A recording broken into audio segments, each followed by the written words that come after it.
I'm Nathan Rubish with the Northwoods Battalion Army ROTC program. Today I wanted to talk to you and give you a general overview of what ROTC is, as well as talk about some of the opportunities available for students that participate in the program. So ROTC is a college leadership curriculum. It's a series of college classes students can take where you're going to learn about the Army, you're going to learn about managerial skills, all along the way, potentially preparing yourself to serve as a second lieutenant, as an officer in the military after you graduate from college. There are a lot of benefits to students that participate in ROTC. We talk a lot about leadership because that's the core of our curriculum. Teaching students how to plan, how to coordinate, how to resource, how to be a leader, how to take charge of people, how to develop your subordinates. One of the other great benefits for people that participate in the program is that we provide that team atmosphere that a lot of students are looking for, whether you're coming from a sports background or you come from a sports background, but you're wanting to be part of something greater than yourself is the saying. But a lot of our students identify with being a part of the ROTC team. Some other things we do really, we provide your students structure. So you come to college, a lot of times you leave some of that structure from high school, from home behind, and some students struggle. ROTC definitely can fill that void, giving them additional responsibilities, having people who are looking in, checking up on them, making sure that they're making it to their classes, making sure they're doing some of those things that they need to be doing. The things our students tell us all the time is that their favorite part of the program is the people that they meet, the friendships that they develop. A lot of our students who came into the school or program as freshmen will continue to be friends throughout their whole college career and even on their professional careers after college.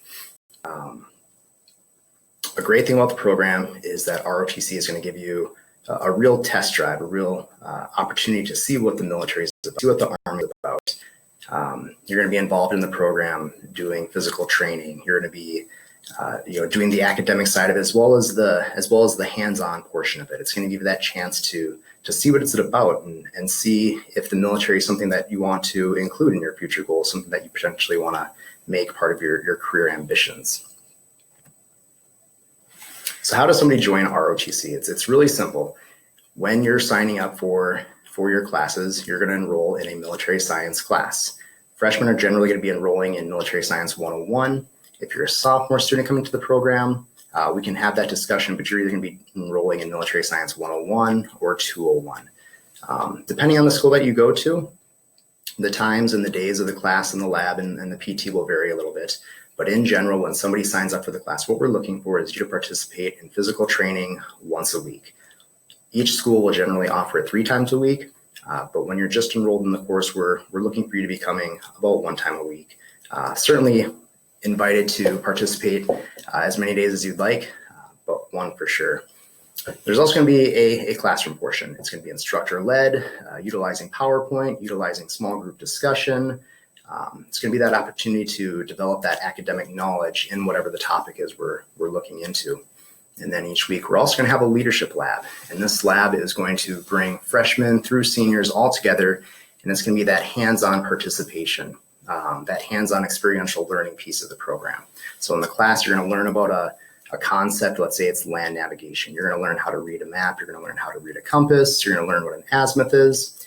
And then in the lab, we're actually going to go out to a piece of ground. You're going to be given a map and a compass, and you're going to have the opportunity to navigate around an established land nav course. So it's really that chance to do what it is you're learning. Now, a great part about ROTC, as I mentioned before, is that it gives you that chance to test drive the program. And what that means is that by signing up for the class, you're not joining the Army. You don't have any obligation to serve in the Army.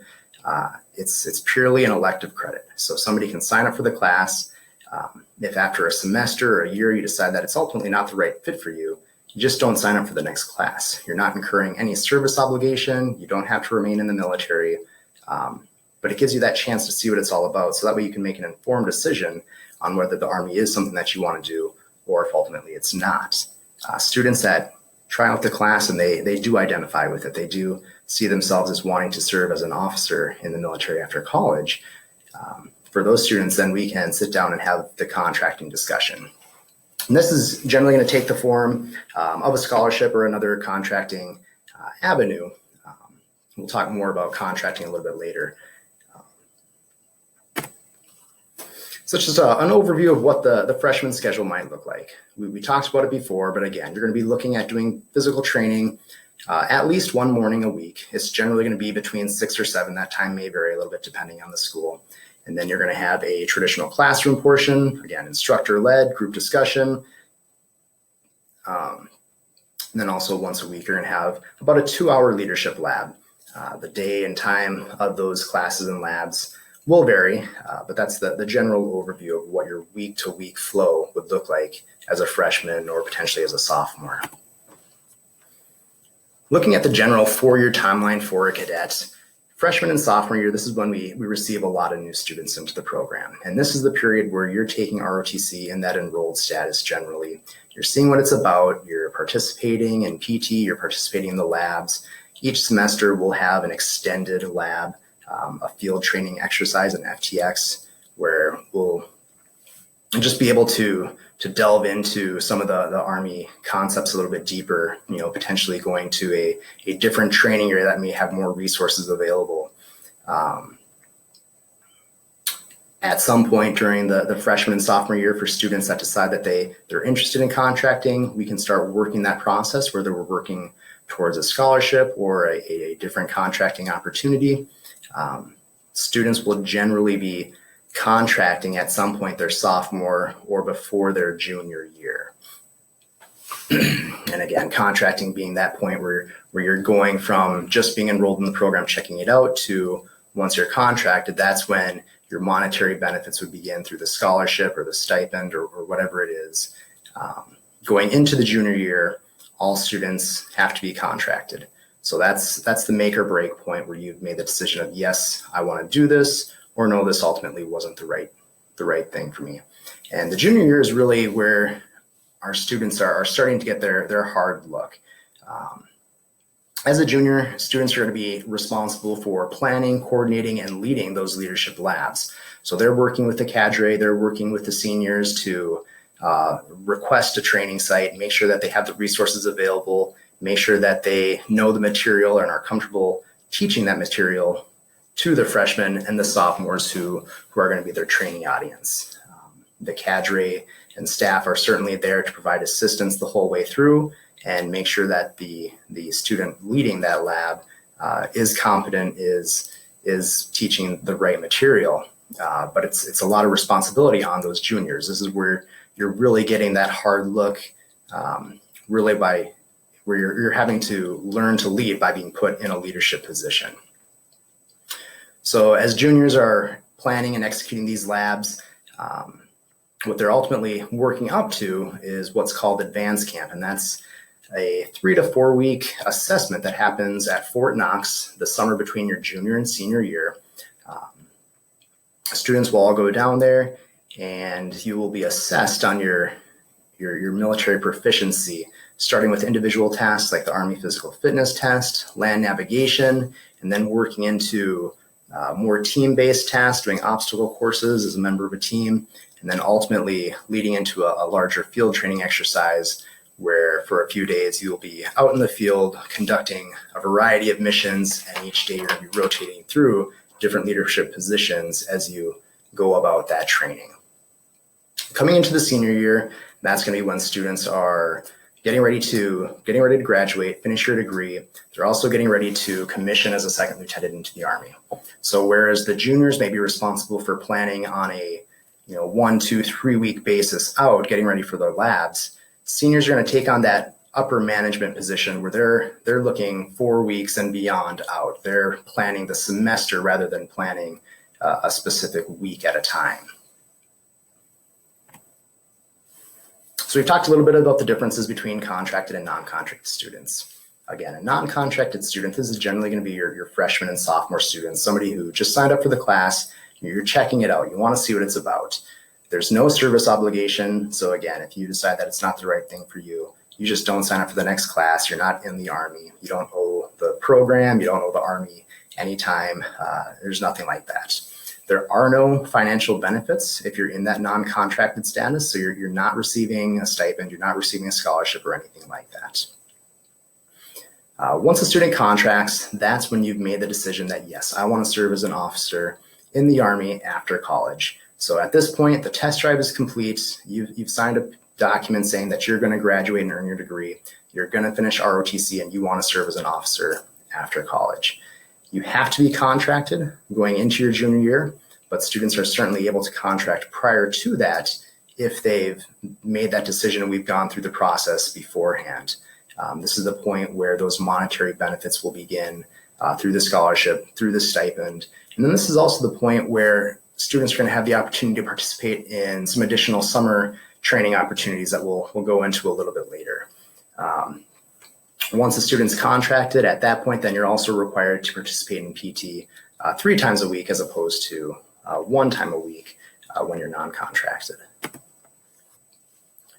So these are the minimum qualification requirements for an Army ROTC scholarship and contracting. You have to maintain at least a 2.5 college GPA. You have to have scored at least a 19 on the ACT. You need to be medically qualified to serve in the military. So at the point when a student would come in and say, hey, I'm interested in contracting, at that point, we would start the medical examination consisting of an in-person physical with a medical provider, eye appointment, the regular medical workup. You also have to be able to pass the Army physical fitness test. Right now, that consists of 2 minutes of push-ups followed by a 10-minute rest, 2 minutes of sit-ups followed by a 10-minute rest, and then a 2-mile run. You have to be at least 17 years old, you have to be a U.S. citizen, and you have to be of good moral character. Generally, what that means is that you can't have any major civil convictions. So how the Army ROTC scholarship works is scholarships are generally awarded in full-year increments. So 2 to 4 years, you get the choice of how you want to take the scholarship. So you can either take it to pay for 100% tuition and fees, or you can elect to take it for $5,000 per semester. And when a student comes in and we start talking about contracting process, we'll delve into that a little bit more to identify which way more so benefits the student. Once an individual is contracted, you're also going to receive a $420 monthly stipend for 9 months out of the school year, the 9 months that you're actually in class, and you're going to receive a $600 book stipend. Now, somebody that's on a ROTC scholarship, there isn't a basic training requirement. So you don't have to go to boot camp, you don't have to go to basic training.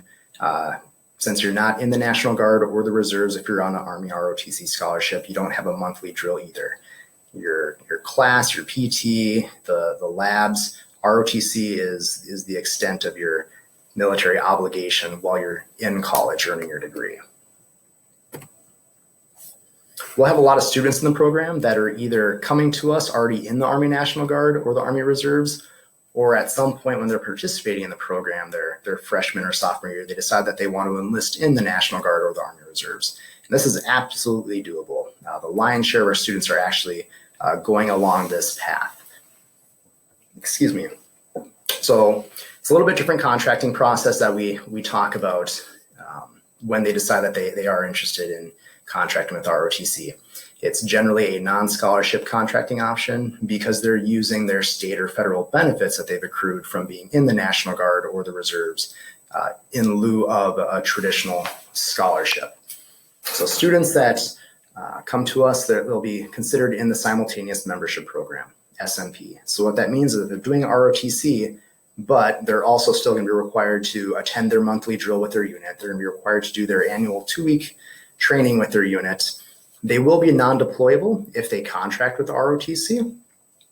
And then also of note is that whatever their enlisted MOS is doesn't have any bearing or impact on their ROTC status, and it doesn't limit or guarantee what their officer branch or job would be after they graduate and commission.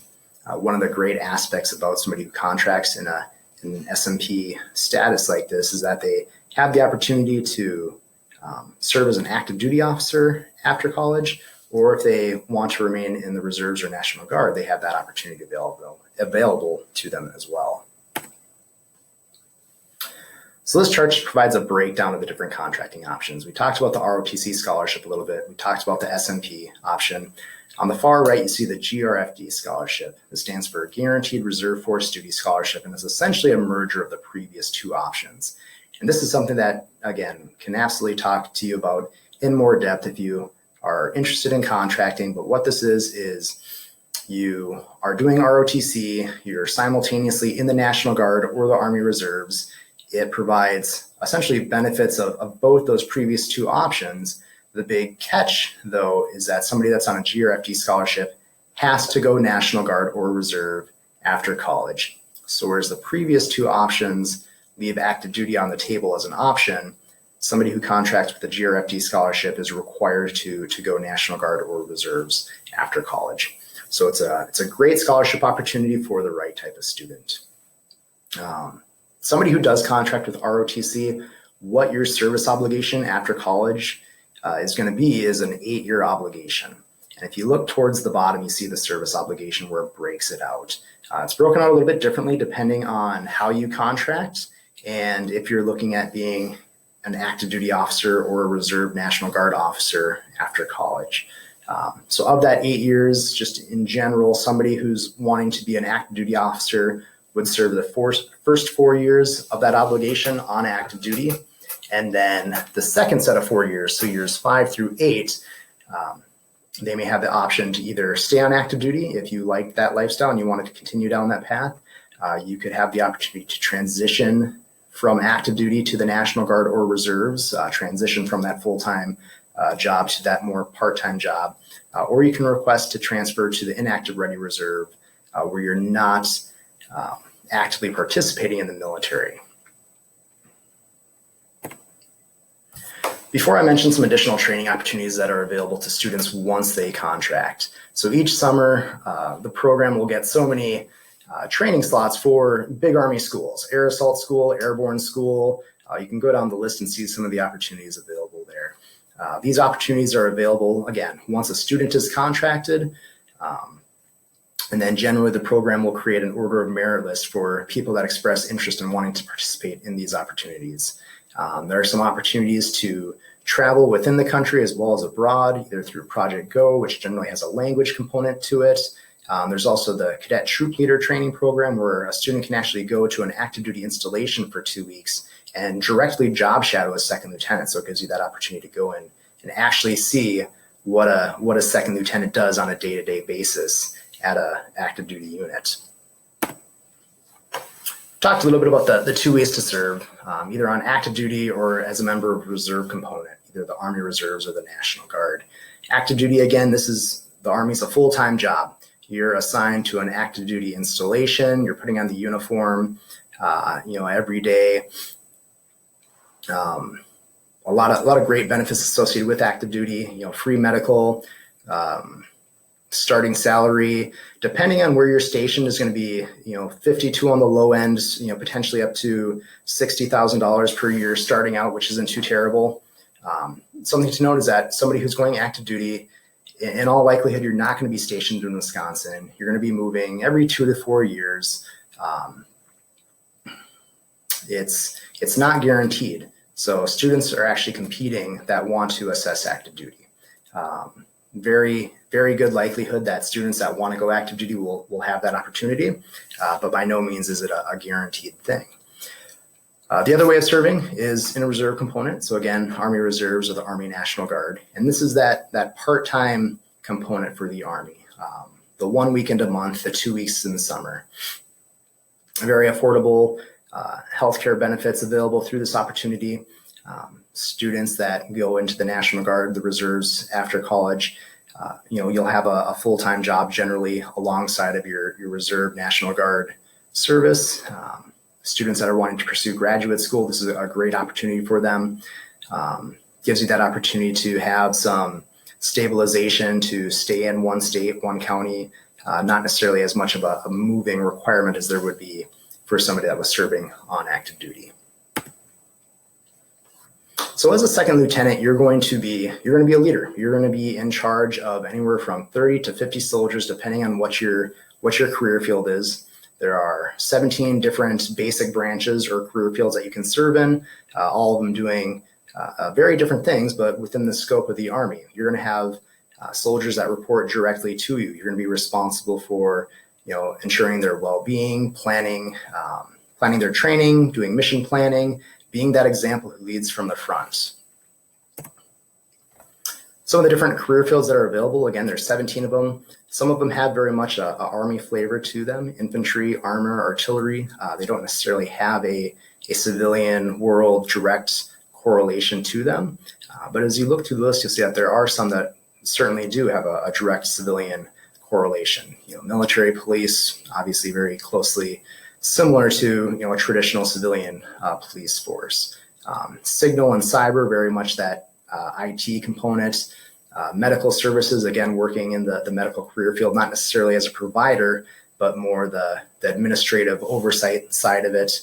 Transportation and quartermaster have very much a logistics feel to them. Adjutant general, very much so a business administration side to it.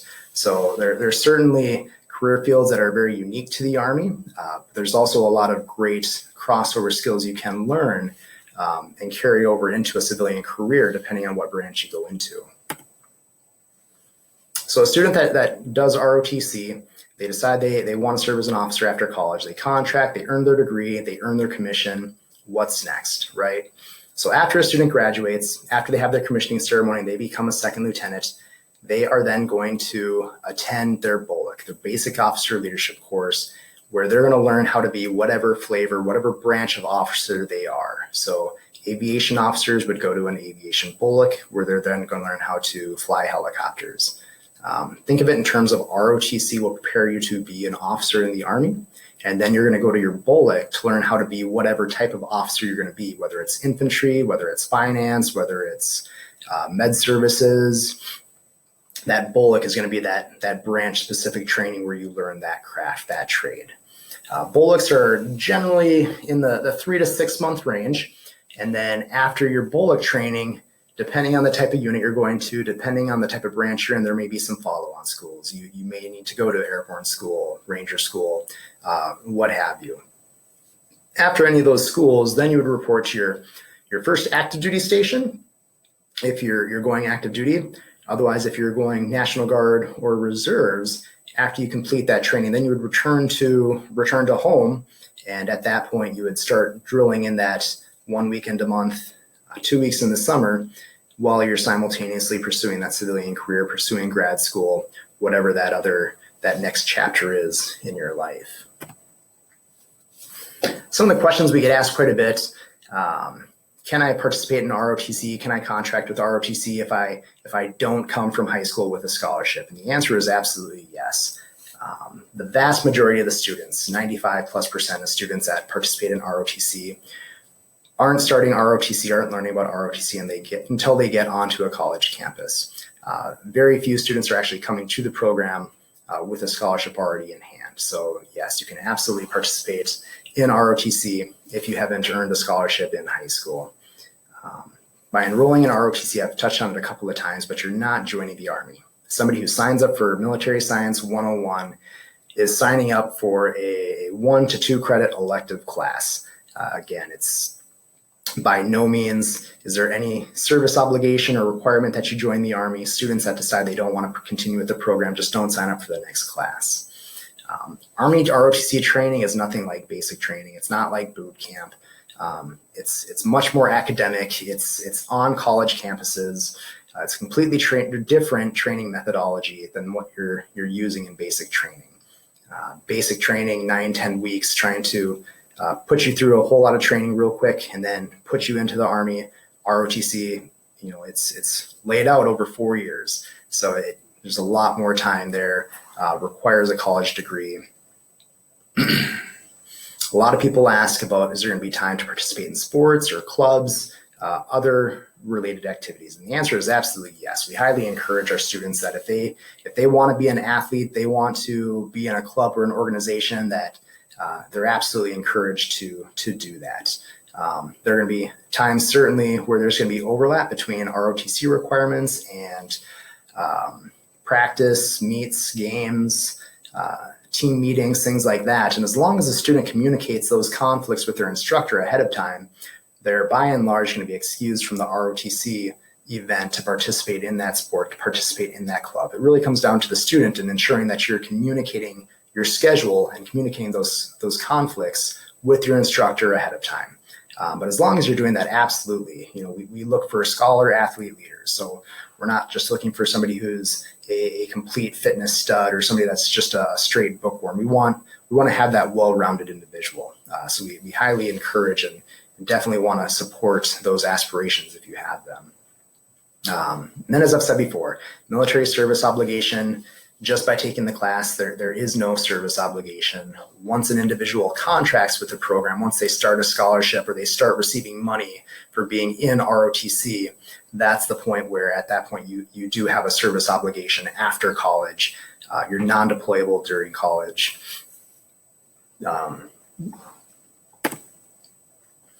So that concludes what I had to talk about today. There's a lot more that goes into it. But I hope that this at least provided you a general overview, answered some of those questions about what ROTC is this something that I want to consider?